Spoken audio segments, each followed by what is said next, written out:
Rabbi Rosenfeld often called me to his office and took out from his back pocket his wallet that was wrapped in those rubber bands that somehow lasted forever.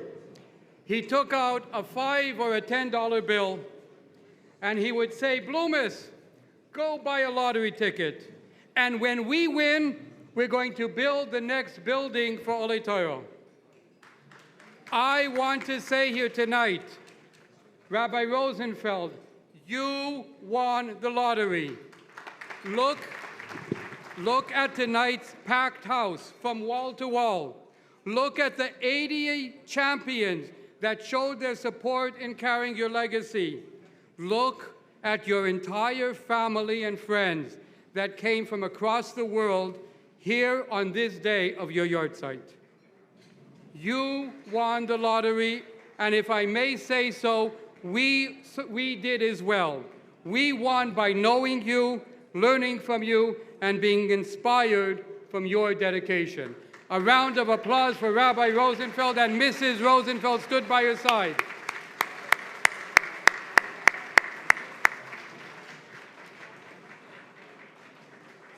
On behalf of the Board of Directors of Olei Torah, I officially welcome you to the tribute dinner event this evening. We begin with Birchas Koyanim, followed by a treasured letter we received from the Rebbe exactly 65 years ago today. Birchas Koyanim, we honor Rabbi Yitzchok Rosenfeld, an educator from Toronto, Canada, immediately following his son Yisrael Rosenfeld from Melbourne, Australia. Ladies and gentlemen, I'd like to ask Rabbi and Mrs. Rosenfeld to please come, Rabbi Rosenfeld to come to the podium. Please rise.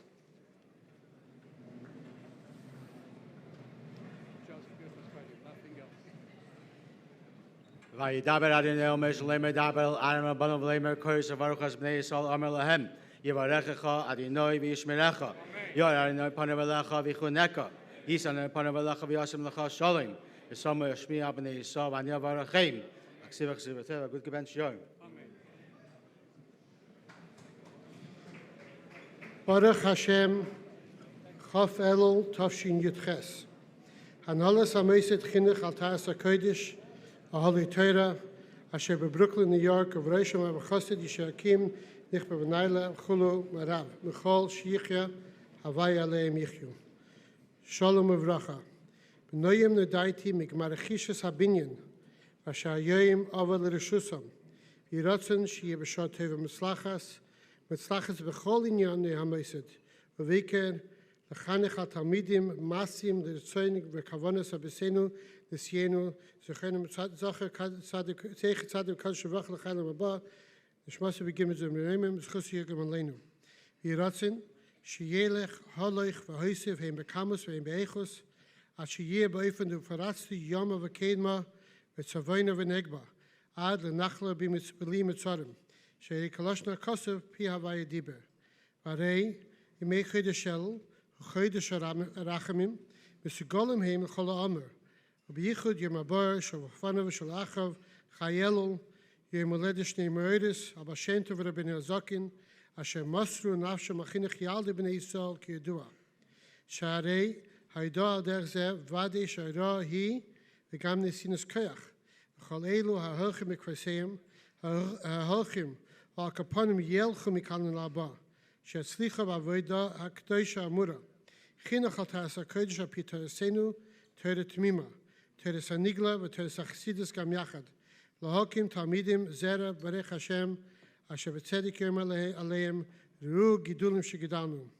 V'Goydol Aschar, Shekolam Misaskim B'Zeh, Harimuvim Midivri Kvekdushim Merchim Admur, B'Shem Al Baal Shem Tov, Asher Avas HaKadosh Baruch Hu L'chol Echad V'Achas V'Bnei Yisrael, Gedoyle Oid Yoser, Gam Mi'ava Hoirim Zakenim, L'Vnoim Yechidam, Hanel Lehem Nezik Nusam. V'Mele, V'Mevenis HaNachasruach and Egremis, L'Kadosh Baruch Hu, Aydei Chenucha Matov, Ketzani Yisbarach.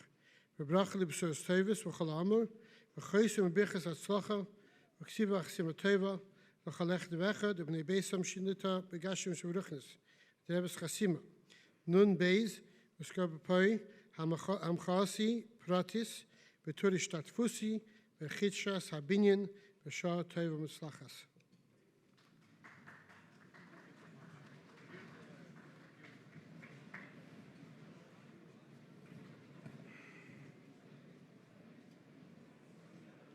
The letter we just read was written to Olei Torah exactly 65 years ago when Reb Michal Teitelbaum purchased a brownstone right next door to the building we are today. And if you noticed, the Rebbe said prophetic words, Ufaratzta yama v'kedma tzafayna v'negba, that Olei Torah should continuously grow and expand. And today, 65 years later, we can proudly tell the Rebbe, look how Olei Torah has grown, both in quality and in quantity. And this is thanks to our friends and supporters, many of whom are here tonight. The Rebbe, who founded Olei Torah, gave us the name Moisid Chinuch Olei Torah, Educational Institute. And I wish straight from the start of the program to recognize and give the proper respect to the dedicated staff members, faculty, administration, teachers, and moras. Each and every one of you fulfilled the Rebbe's request and goal, chinuch, education. And for that, we are grateful. The greater Jewish community and the world round recognizes your efforts here.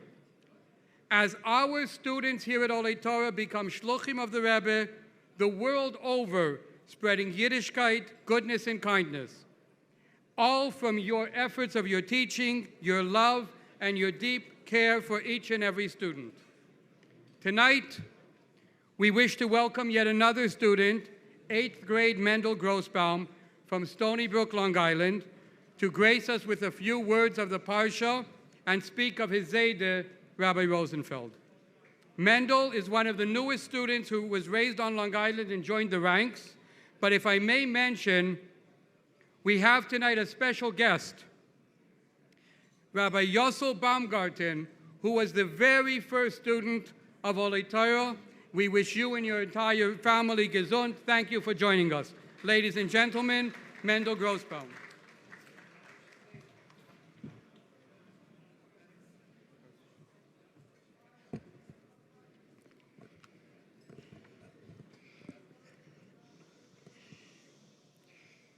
2.5 years ago, during the time that we had the zechus that my Zaidi Rosenfeld stayed with us for a few months in Stony Brook, my Zaidi shared the following story with us on Reb Michal Teitelbaum's yahrzeit. It was Shavuos in the year Tafresh Tzaddik Ches, and a few young Hasidic boys, including Reb Chatzkel Brud and others, were taken by the KGB and put into an orphanage created by Stalin and Yamach Shemai to be brainwashed and raised in their evil ways. When Reb Mendel got wind of this, he traveled immediately to Berditchev, where the boys were being held to smuggle them out. He wrapped his face in a scarf covering his beard and secretly met the boys. He gave them train tickets and escorted them to their successful escape. My Zaidi said that this type of Mesiras Nefesh with which Reb Mendel founded Olei Torah, and that this is the outlook that exists and is imbued within the Talmidim of Olei Torah to this very day. In today's Chitas, Moshe Rabbeinu tells the Yidden before his passing, Ki karev elecha davar ma'od beficha uvavavcha la'asoseh. This thing, Torah and mitzvahs, is very close to you so that you can fulfill it. This pasuk is the foundation of Sefer Tanya, the Torah Shebachsav of Hasidus Chabad, and is even on the shar blot itself. The Alter Rebbe writes that his entire purpose of writing the Tanya was to demonstrate that living as an uncompromising Yid is neither impossible nor unattainable. It is close to you means that it is realistically achievable and within the reach of the average person who the Tanya is talking to. Many people may think that living in this day and age as a passionate Yid and Chassid is simply impossible. The Alter Rebbe begs to differ. The Torah is nitzches. Ki karev elecha does not mean easy. Ki karev elecha does not mean without challenges, but ki karev elecha does mean that it's very much within reach, attainable, and achievable. This is what Hasidus teaches. And this is also what is taught at Olei Torah, which Baruch Hashem last week I was finally zeichet to join its ranks as a proud Talmud.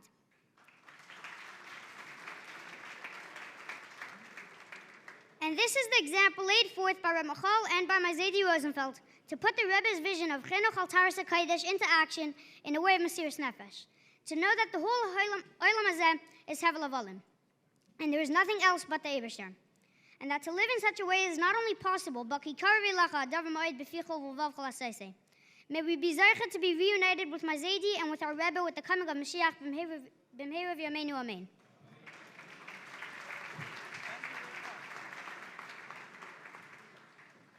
Now that's a Talmud of Olei Torah. Another round of applause. Thank you very much, Mendel Grossbaum.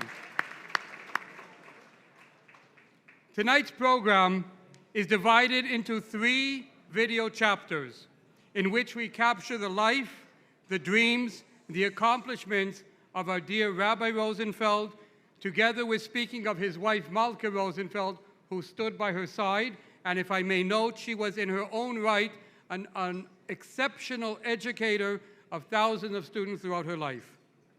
At this time, please give your attention to the screens as we watch the first chapter of the 3-part series. This chapter is called The Rebbe Chose Him.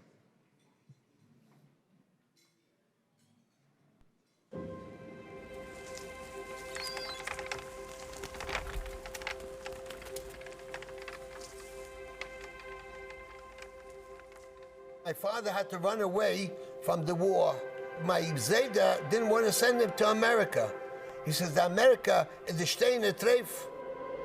He has to get a Rebbe, and the Imam Rebbe says, at Foreign, at Bleima from a Yid Metalazan, Hostage for So my father came to America in 1924, and I was born in 1933 in a depression. Rabbi Heinrich Rosenfeld, Yossel's father, was a good friend of my father. They both davened in the same shul, the Geri Shtibel. The American guys used to hang out in the back of the shul, and Yossel used to come in the back and talk with us a little bit, to be from a little bit, not to talk by davening. He definitely had certain lingo that he used, you know, maybe New York or Brooklyn accent kind of lingo. More like that. And, you know, he definitely said he was an American boy. He did grow up in a Polish house. He spoke to my Bubby Rosenfeld in Yiddish, and he was a Mezinical. He was very devoted and loyal to his mother, his father. And the Geri Shtibel was the only Shtibel that didn't let any women come to daven. So my mother used to daven in a different shul. My father used to tell me to go see how my mother was on Yom Kippur, and I was sure how she's doing. And Yossel had the same thing. Yossel used to go with me to see how his mother was doing. Me and my brother Avram Rosenfeld, we were both Talmidim in Chaim Berlin. And the Rosh Yeshiva, over there was Rabbi Shapiro. And we used to call him Blackie because he was the only one that had a kapita and a black hat. When I was around 9 years old, father goes into Blackie, to the principal, and says, I'm taking out my 2 boys. Where are you sending them? I'm sending them to Lubavitch. He says, ich schicke sie Lubavitch? Sie sollen doch bleiben am Aratzim. So my father says, mir nicht sollen bleiben am Aratzim. I want they should be Shemet Torah mitzvahs. And once in a while we used to go with the trolley and the bus to the yeshiva on Bedford Avenue on Bergen Street. And I used to read the news on the bus, on the trolley on the bus. And one day, Yossel came over to me and he said to me, Betzalel, he said, besser zu lesen the paper wie kicken euch durch ein Fenster, bis titzig in Gas. As a bacher, he used to sit and learn, and he loved learning. As a matter of fact, as a bacher, becoming a chassan, he was a kanin Chassidus. He was a serious bacher. Our kitta, I believe, was pretty uniform. We went to Chassidus. As we got a little bit older, we went to Shultz, Shabbos after, to Shalosh Shultz, to Chazar HaSicha, Chazar HaMaimer. When he went to Yechidus for his birthday, he told the Rebbe what he would like to do, and that he's not cut out for going out to Merkez Shlichus, and he wanted to sit and learn. It was around the time of the Yad HaChamisha when the 5 students in Kfar Chabad were murdered. The world of Chabad was thrown into a nevelos, Rahman al-Atzlan. And a few weeks after the tragedy, the Rebbe decided to send a mishlachas, a group of Talmidei HaYeshiva from the Zal, to spend time with the residents of Kfar Chabad, try to comfort them, to ease their pain. The Rebbe told him that a list is coming out soon for specific shlichus, and suggested to him that he should put his name down. And 2 days later, when the shlichus list came out, the Rebbe chose 10 students to go to Eretz Yisrael. He was chosen. This was really the first shlichus of the Rebbe. The Rebbe's seal was on this. We were 12 people, so we broke up into groups. And Shabbos, for example, we spoke in the shuls in the particular area that we were spending Shabbos. You sort of felt that the Kinderjahren are flying away, and you're becoming a Matthias. You belong to the Rebbe, and you have to do whatever you can, going forward, to bring kavod to Lubavitch, to the Rebbe. The Rebbe encouraged him to put himself not only into learning, but to do into Avodas HaKlal. He always used to say that changes his whole outlook in life.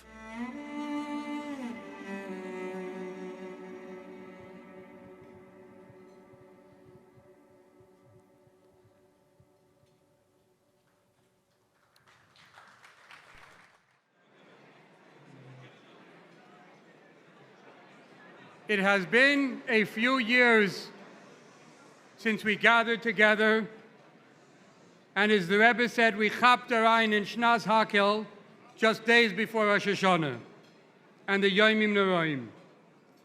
It's the most proper time to remember those who have passed away in recent years, and we will cherish their memories forever. Rabbi Yisrael Friedman, a Rosh Hashiva and a father figure to thousands of Talmidim. Rabbi Yisrael Engel, a beloved teacher who taught on a direct shlichus of the Rebbe here in Olei Torah. Rabbi Pinchas Korf, a Mashpia, was hat weggestellt a Bocher zu seiner Chosed. Rabbi Eli Tenenbaum, who taught in the high school for over 50 years. Rabbi Zusha Wilhelm, a Rosh Hashiva of the Mesivta Be'olei Torah, and for over 36 years, and a mechaber of many Sforim, and also, if I may add, a dear friend. Rabbi Eliezer Teitelbaum, a son of Rabbi Michal Teitelbaum and a former board member, and recently, Mrs. Chaya Gansberg, a beloved more of the teacher. May their memories be a blessing, and they should be Melitz Yosher for the entire Moised and for Klal Yisrael. At this moment, we're going to go into the second chapter of the video. Please pay attention to the screens. The second chapter is called Dreams of a Chassid.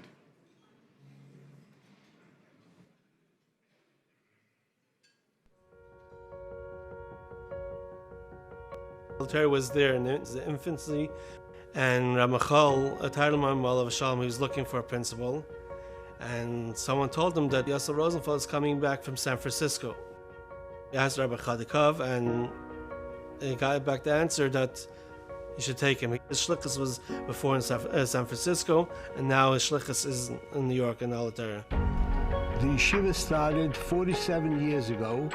It started in a shul in Brownsville with 3 children, 3 boys. This yeshiva at the beginning served really for the Jews that came from Russia, and they settled over here, and they felt they wanted to have a yeshiva with the same ideological ideas of the way Lubavitch was 100 years ago. It was definitely a dream and a vision. I must have been 7 years old when there was, we had to divide the mailing when they had mass mailing. They had buckets with 11213, 11225, and I was a little kid doing that together with Mrs. Teitelbaum. I'm not sure if there was that kind of vision that we wanted a massive school. We wanted to have a massive chinuch, let's say, to instill in the Talmidim and in the students that they are students of the Rebbe, and they're going to live their lives with the Rebbe's vision. They're going to grow up and devote their lives to reaching out to other people. And he was able to do it. Most people told him, it's impossible, Rebbe Rosenfeld, you never could do this. The school's going to close down next year. It's impossible to run a school like this. Every day he would call the bank in the morning and speak to the bank manager, Mr. Rifkin, in the Merchants Bank, which was on, I think, 33 Canal Street, and he would tell us how much we were overdrawn. We were overdrawn every day. Rabbi Roosevelt's job was, by 3 o'clock, to get to the bank to cover the overdraft. One day he said to me, Moshe, come down with me to the bank. I wish every cab driver could learn from the way he drove. He was speeding and going, verving in and out of anything. And then on the Manhattan Bridge, we got a little stuck in traffic. He was honking his horn, and you could tell the tenseness. I saw in the drawer, maybe he was showing to somebody else that checks were piling up of his own checks. He didn't get the salary. But in general, my father was a happy, loud, funny kind of person. He used to come to my father's house a lot of times whenever he had a problem meeting payroll. And whatever he told my father, he was very reliable, very straight, and trustworthy. And he had a personality where he knew how to relate to all kinds of people. Now, many other administrators or people involved in other moises used to say to him, Rabbi Rosenfeld, you're missing something. Something is wrong with you. He used to go at night to pick up an $18 check. He would go, no matter rain, snow, Ramechol called. I used to call him, and night after night, he was out there going around Folleter. I worked with a lot of yeshivas, with a lot of manahalim. I was amazed in the emunah pshuta, in the betachon he had. He had nothing, he let nothing get in his way. He wasn't anxious, he wasn't worried. He knew at the end of the day he'll succeed. He was confident because of, number one, the Rebbe was his partner, and number two is because he knew he was doing extremely important work in spreading Torah. There was 1 week that we were too far off Thursday afternoon, and I told Rabbi Roosevelt, I'm not giving out the payroll. But he told me, he said, Moshe, give out the payroll. We cannot afford to fall an additional 2 weeks behind. It's going to be terrible for the morale of the Malamdim. We have to give it out, and I have betachon the Eibishter would help. Friday morning, one of the Malamdim came in with a check for $100,000. I called Rabbi Roosevelt with the good news. So he said, Moshe, didn't I tell you I have some betachon? I'm a Belzer Chassid. I remember once going into my Belzer Rebbe, and I told the Rebbe, I must tell the Rebbe, I know a Lubavitcher Chassid, Rabbi Yosef Rosenfeld, who runs the Holy Torah Yeshiva, and it's just amazing to see how a yid like that is so ibegegeben for chinuch habanim. But on the other hand, when he came home, and we saw that he used to sit, no matter how late he came, he used to sit down and sit on his recliner and sit and learn for a good 2 hours every single night, no matter what. And then after that, he said Krishma with a hat and jacket, with a gartel, and you saw that this is what he is, really, a true chassid, a true yid.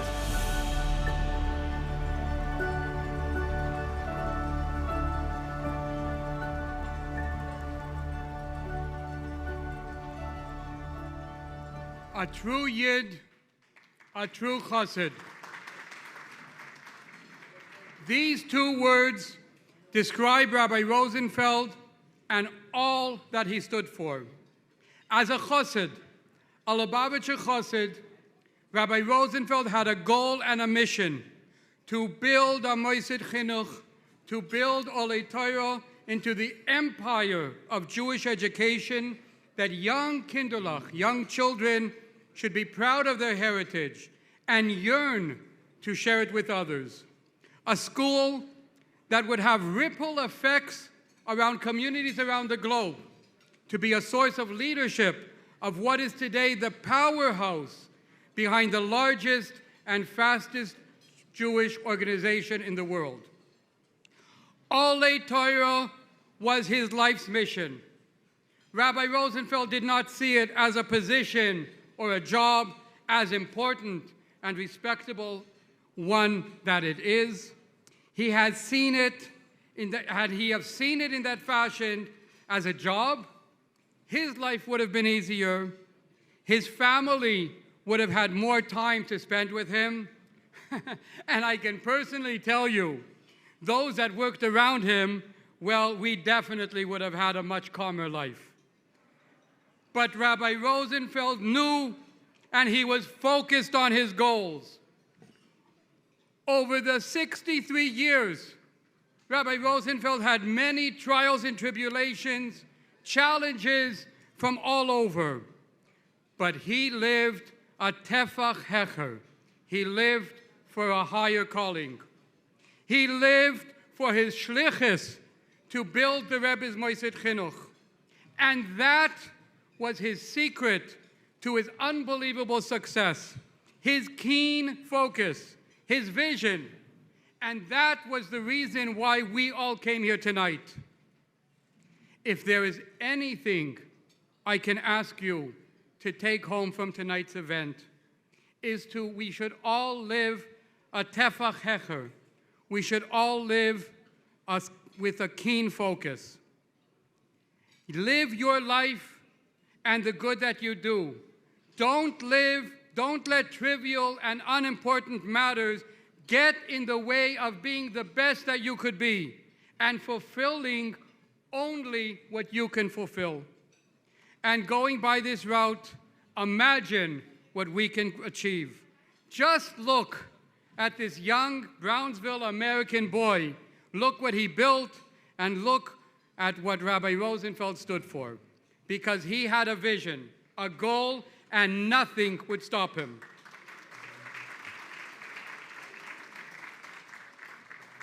And to the champions of Rabbi Rosenfeld, to the dear family and guests, keep his vision bright.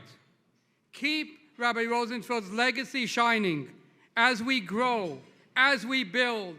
As the Rebbe said in the letter that we just read, Ole Torah should be a nachlas bli mitzorim, a school that goes over and above in all aspects. And in doing so, the Almighty should shower each and every one of you with all the blessings of gesund, happiness, a wonderful, beautiful family and friends, just as we have here tonight, as we are family of Rabbi Rosenfeld and friends of Rabbi Rosenfeld. Thank you very much for enjoying the evening.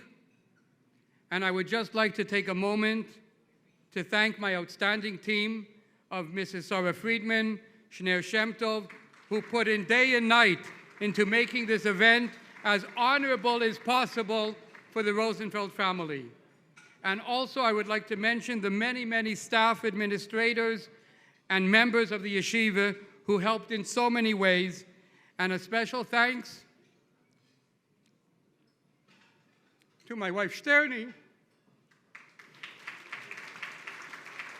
for allowing me to give you my all. At this moment, we'll present to you the finale of the video series, as it's called An American Success Story.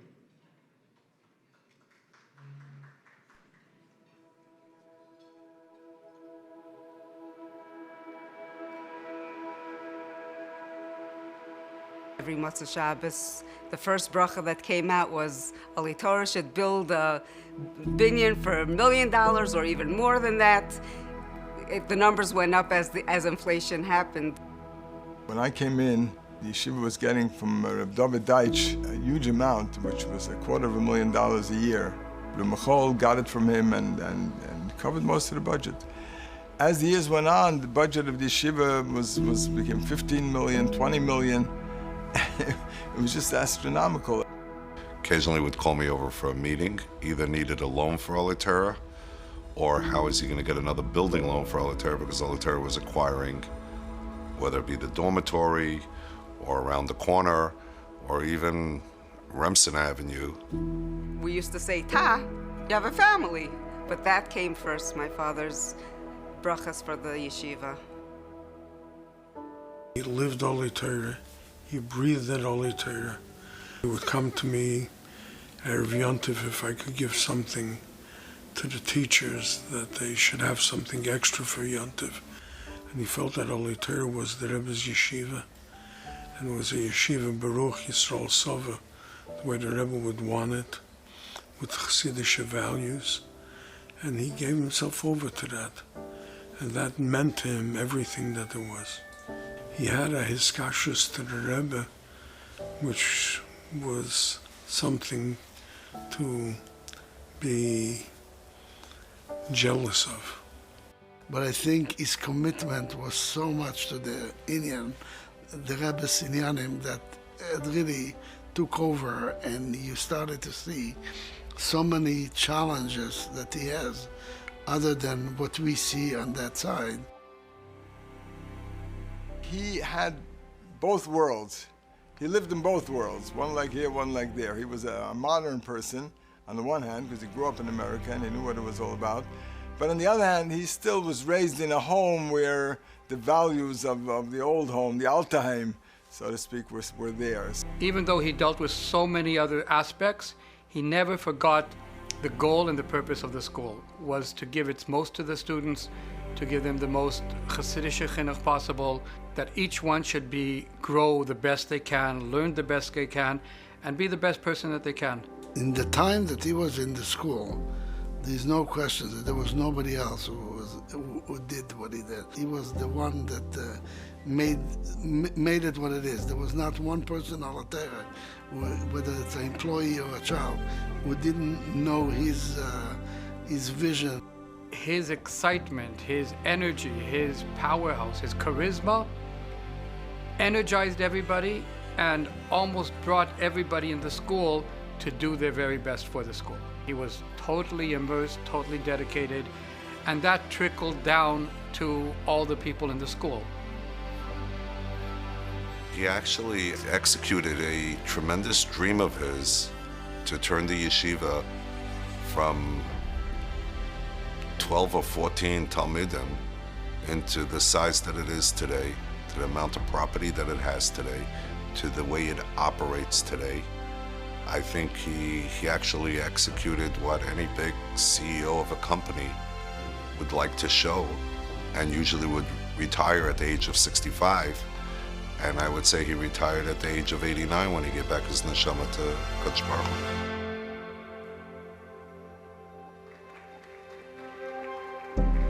Nazir ibn Akayin, by Dava Azadel, Meshalem, Dava Ladam, Abon Lema Case, Wasman, Som Amalem, Yivarach, Khadam, Mishmarecha, Yan, Panabalacha, Neka, Yisan, Panabalacha, Yasam Hashalem, the Somash Mabani, Sovan Avolchem.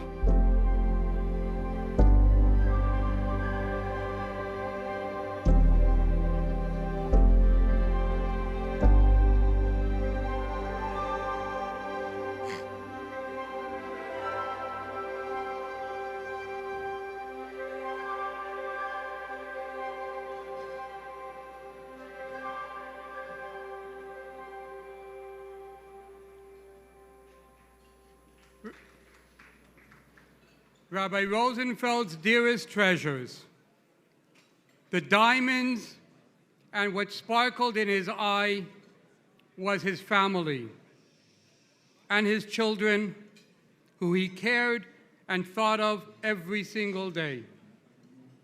At this time, we'd like to ask the family to come to the podium as we present on behalf of the Board of Directors a special awards memento from tonight's tribute. On behalf of the board, I would like to ask Mr. Yankel Pinson and Shmulik Brook to do the presentation. At this time, I'd like to ask Mendy Rosenfeld from Montreal, Canada, to please come to the podium. Rivki Grossbaum from Stony Brook, Long Island. Yitzchak Rosenfeld from Toronto, Canada. Sterny Fogelman from Los Angeles, California. Yisrael Rosenfeld, who flew in special from Melbourne, Australia.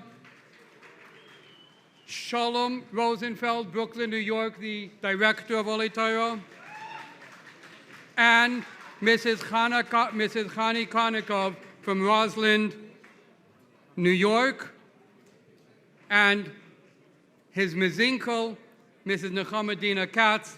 Please come to the podium to receive your awards. Okay, come here. I have to figure out how this is going to do it. Okay. We're a little bit stuck. Okay. One at a time. Yisrael, you present to Yisrael. It's fine.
Mendel.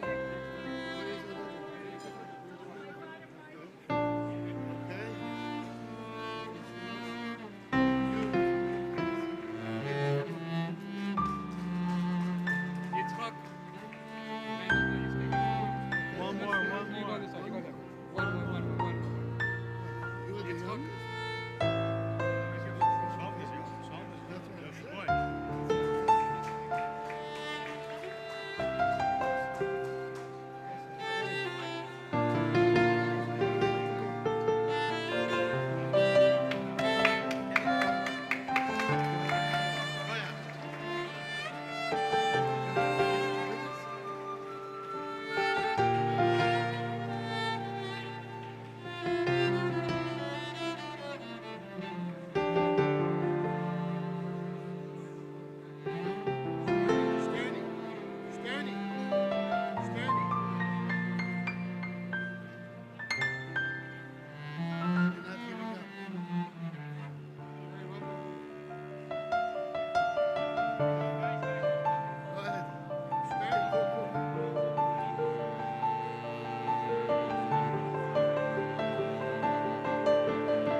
Thank you, Carl. Mendy?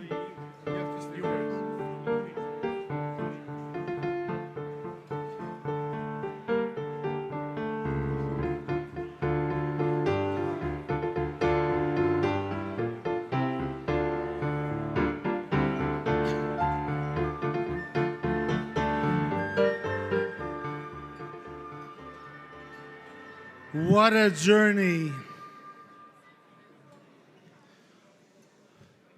What a long and intense journey the Rosenfeld family just ended yesterday. 16 and a half months. But what a beautiful way of transitioning from what we experience to what we are experiencing now tonight.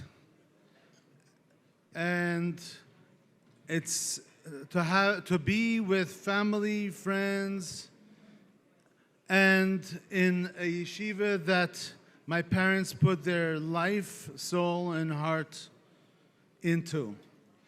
So on behalf of my siblings and the Rosenfeld family, I wanted to thank Ahalei Torah for all their efforts of making tonight's tribute, and to the many guests here tonight, thank you for joining us. It means a big deal and a great amount to us, to our family, and we are most appreciative. Thank you, and Yasher Koyach Eksiva V'Chasima Tova L'Shana Tova Umsuka.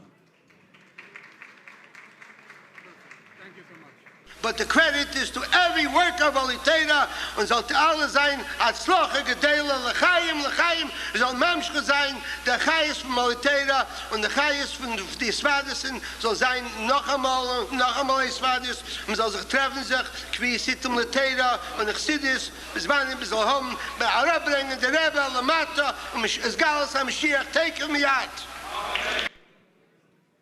Ladies and gentlemen, thank you for joining us this evening, and I wish you all, as Rabbi Rosenfeld said, Aksiva V'Chsima Toiva, a good, healthy, happy year to come.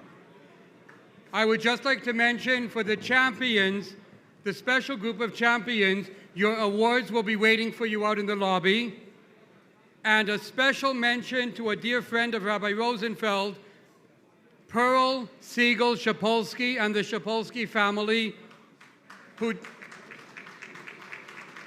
and from this evening here, and from this podium, I wish Pearl, I wish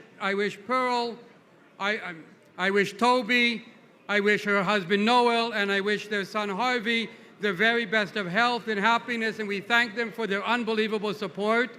The Shapolskys dedicated a new entranceway for Rabbi Rosenfeld. As you exit, you'll be seeing the plaque as well. Thank you very much for attending, and a good evening to you all.